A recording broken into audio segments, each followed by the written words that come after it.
Yeah, not looking great for Chelsea, is it? At the moment, a 2-2 draw with Ipswich, a game that they really needed to win. They're in that race for the Champions League, but it didn't go too well for them. They're 3 points behind third place Nottingham Forest at the moment in the Premier League. Here's the manager, Enzo Maresca, speaking after the draw. He says the environment at Stamford Bridge was partly to blame for the result.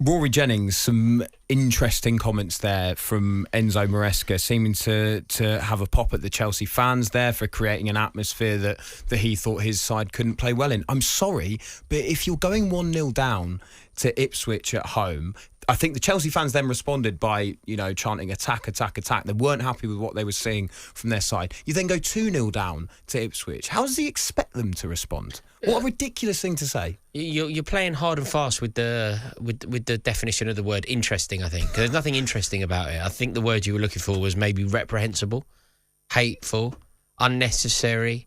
All of these words would suffice with regard to Enzo Maresca talking about the Chelsea support, as if that had some sort of an impact on what we saw on the pitch. What we saw on the pitch was woeful, embarrassing, like truly unacceptable. I think we talk in hyperbole a lot of the time as football fans. We go, if X happens, someone needs to be sacked.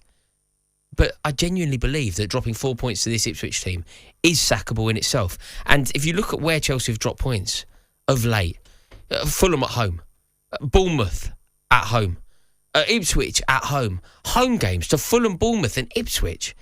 And in each of them, actually, we have been outplayed for large portions of the game. Ultimately, I don't see how he can keep his job, but I just don't know how the standards at Chelsea are now so low that there doesn't really seem to be any significant pressure on his head. I know it's not the first time, actually, that he has mentioned this kind of thing with the fans, but it almost seems like such a strange thing to do for a manager. I always think the last thing you should do is aim any kind of jibe at the fans, because they're the ones paying their money. For me, they have every right to act however they want in a stadium to an extent. As if somebody, hang on, no, it's very important this, because as if somebody like Enzo Maresca, who has absolutely no affiliation or understanding of Chelsea Football Club, has any right to tell people who have dedicated their lives and committed their time and money to following Chelsea around the globe, some geezer swans in from Leicester, who nobody really knew, nobody really rated, just some bloke plucked out of the Championship because he had a pre-existing relationship with Pep Guardiola. He then has the arrogance and the front to land at Stamford Bridge and tell people who have been there for generations how to behave. Do you think that he maybe knows something about his future? It seems like that kind of comment after a game where it's almost like he kind of doesn't care anymore, but there's something about it that kind of says, well, maybe my time's up. Maybe here. it happened a bit with Pochettino last year. Pochettino said something when they were talking about are they going to keep you? Pochettino kind of went, it's not only their decision, and he started making these noises around this stage of the season. So maybe, but regardless of that, I actually think that it's important to sack him now. Genuinely. So right now? Literally today, yeah, I think he should be sacked. Not only because, what people do is they kind of say things like, and I think the reason that people do this is because I think people feel a bit defeated. Stamford Bridge has been flat. Chelsea fans feel a bit deflated, defeated, low. And I think that what happens is the standards in that moment can slip because the thinking becomes, well, what's the point in sacking him now? And I think that is actually the time that you have to sack him, because it's about the point is actually the sacking. The point is the message. The point is the message of the sacking. The point is the standard that you set with the sacking. And also Chelsea are drifting so much, but they are still in a race for the Champions We're League. not anymore. No, but if you We did, are. No, but if you did sack Enzo Maresca and maybe brought in someone who can improve this team, they are within touching distance. They're not completely out of it. If you got someone who did galvanise this squad, the majority of which I've got to say I just think are average. And also I did want to ask you about Cole Palmer, because what is it now? I think 16 games and 2 goal involvements. But whose fault is that? Is it a coaching thing? It's obviously a coaching thing. Can you completely put it down to that? No, not completely, but you can put it down 90%. I actually think that the problem with Chelsea isn't that the players are... It's not that the players aren't doing what they're told. The problem is that they are doing what they're told. They're doing what the manager is suggesting that they do. And what he suggests that they do is so uninspiring, so uneventful, that it's causing this situation where we just have, like, nothing to offer. You know, since those comments, remember when we went to Goodison Park to play a Sean Dyche Everton team? If we had won that game, we'd have gone top of the league. Symbolic. He said we don't need to win it. It doesn't matter, right? We're not in the pursuit of winning the league. Since that day, we've played 8 away games. 8. We scored 3 goals. Wow. We haven't won any of them.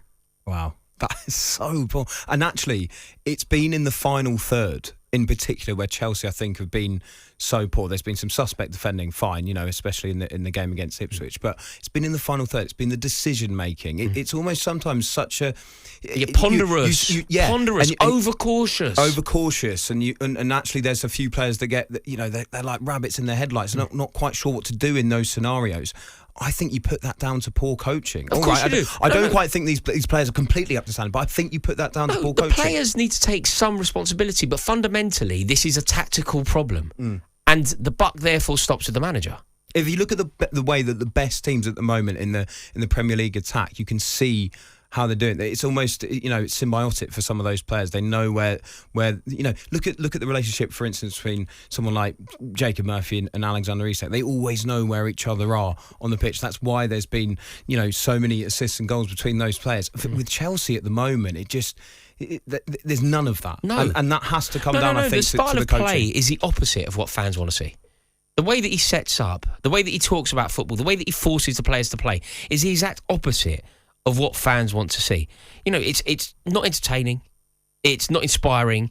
There is basically nothing to it. And then you cast your mind back to the beginning of the season when Chelsea were getting some wins, and it makes you wonder, was it quite simply that there was a continuation of good football from the previous season under Pochettino, and the more time that Enzo Maresca has had with these players to instill his poxy vision of football, it's sort of worn them out.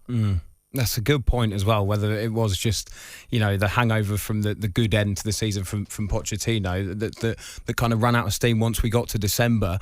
If he were to, I mean, I don't think he will get sacked now, as much as you do want that to happen, Rory, but even if we're talking about the summer here, if he were to leave his role as manager, is there anyone on your mind right now that you would like to take that place? Yeah, I know exactly who. Go on. I can give you it in concept and then potentially in name. In concept, it's very obvious what Chelsea need. Somebody who understands Chelsea, somebody who is Chelsea, somebody who gets it, a proper Chelsea man. That's what we need. And anybody off the top of your head that conforms to that is needed. That's what we need, right? Somebody who gets the club. So not a Maurizio Sarri. Certainly not a Tottenham-type Mauricio Pochettino. Somebody who is Chelsea, right? Because genuinely, there has never been a greater chasm between the fans, the identity of the club, what the club represent, the board. It's all... We need somebody to rally behind. Then it becomes, right, who is that? Right. I think... You're not going where I think you're going here, are you? I don't know. I don't know where you think. All right, go on. I would say, one, it would feel slightly regressive, but somebody who definitely is Chelsea. And remember, years ago, people would suggest that Chelsea were boring under Jose Mourinho. And it wasn't boring. Like, we used to ironically sing boring, boring Chelsea when we went 4-0 up at Tottenham or whatever. It was ironic. Now you sing boring, boring Chelsea about Chelsea and you're completely accurate. You know, the incisive football that we played with Duff, So Robert, you want Drogba. Mourinho back in? I'm using him as an example to say potentially. All right. Someone else I think is interesting. Cesc Fabregas. Okay. Doing a job at Como at the moment. At least we like him. At least he likes us. Do you know what I mean? Maresca's blaming the fans for the result against Ipswich. He's a bit more of an Arsenal legend though, isn't he, Cesc Fabregas? They hate him. I remember being at Stamford Bridge when he scored against... He scored. There was a moment of symmetry at Stamford Bridge. You've just said about Maresca that they plucked some bloke out of the Championship. With all due respect, Fabregas is at the start of his coaching career. But at least he's Chelsea. At least... And also, at least he's someone in football. Maresca's nobody. He's literally nobody. He's just some bald Italian bloke who was on a bench at Leicester and had a pre-existing relationship with Guardiola, so he got the job. He's literally nobody. What has Enzo Maresca done to warrant being given the keys to one of the biggest jobs in world football? See, the funny thing is, I thought you were going to go there for round 3 and get old Super Frankie Lampard back off the back of doing quite well at commentary. Do you know what? If you're going to persevere with a manager that is learning on the job, perfecting his craft, certainly has flaws in his game now, it might as well be a Lampard-type character than an Enzo. Lampard's a better manager than Maresca. Really? Genuinely. Seriously? Why isn't he? How bad was that second round at Chelsea? How good was so bad. One of the best seasons I've ever had following Chelsea was under Lampard. Yeah, but then it went so wrong. That was under this ownership. That was when the play. There's a million reasons as to why that was horrific. The first season, anyone who goes to football will empathise with this. Anyone who sits at home following football through social media will not. That first season, following Chelsea under Lampard into the Champions League, Tomori at the back, Tammy in attack, Chelsea are going to win the Champions League. It was brilliant. In that first year, he qualified. He qualified for the Champions League. We got to the FA Cup final, and we got to the last 16 of the Champions League. That was in his first year as a manager. We went away to Arsenal, and we won. 7 days later, we went away to Tottenham, and we won. We had a brilliant season under him. It was all the young kids. He had a transfer ban. He lost Eden Hazard. At least he was... Yeah, but then when it went a step up and he had a load of money to spend, he bought Havertz and Timo Werner, and it all went south. Havertz and Timo Werner, and that cost him his job. And ultimately, Lampard was sort of proved right with a pair of them. Yeah, but he has to take a bit of responsibility for that, and he has to take I'm not saying Lampard. I'm not saying you brought Lampard up. I didn't. I'm not saying the first time ever. I'm not saying Lampard. What I'm saying is what Lampard represents is something that Chelsea fans could rally behind. What Enzo Maresca represents is nothing. Yeah, but I just think, if you're going to replace Enzo Maresca, it surely has to be someone in terms of their CV a bit more inspiring than the likes of Fabregas and Lampard. I get your point. Mourinho as well. I said Mourinho as well. You're cherry picking my words here, Clint. Come on. You're cherry picking my words. I need a witness to this. Oh my word. Anyway, this is the Social here on talkSPORT 2. Next up, we're going to get Rory's verdict ahead of this week's European football. So many spicy games on the way, and he was so successful with his predictions last week. We're going to get some more. On AM, on DAB, via the talkSPORT app and on your smart speaker. talkSPORT.